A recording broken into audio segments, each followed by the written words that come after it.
Welcome to all cricinfo. আজ আমরা কথা বলবো IPL 2025-এর ওয়ার্ল্ড সেঞ্চুরি। 4 নম্বর সেঞ্চুরি হলো ঈশান কিষান, যে কিনা মাত্র 45 বলে নিজের 100 পূরণ করেন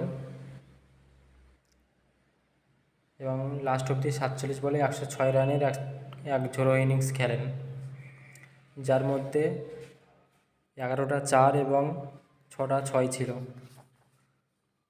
2 নম্বরে আমি রাখবো প্রিয়ান সারিয়া, চেন্নাইয়ের বিপক্ষে মাত্র 39 বলে নিজের সেঞ্চুরি পূরণ করেন, যার মধ্যে 7টা 4 এবং 9টা 6 ছিল।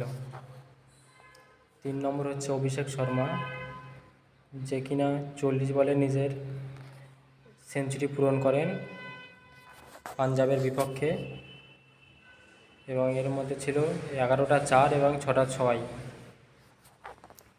এবং ঈশান কিষান লাস্ট অবধি 55, অভিষেক শর্মা লাস্ট অবধি 141 রান করেন 55 বলে। আর নম্বর 1 হচ্ছে বৈভব সূর্যবংশী, যে কিনা মাত্র 35 বলে 100 রান করেন এবং মাত্র 14 বছর বয়সে।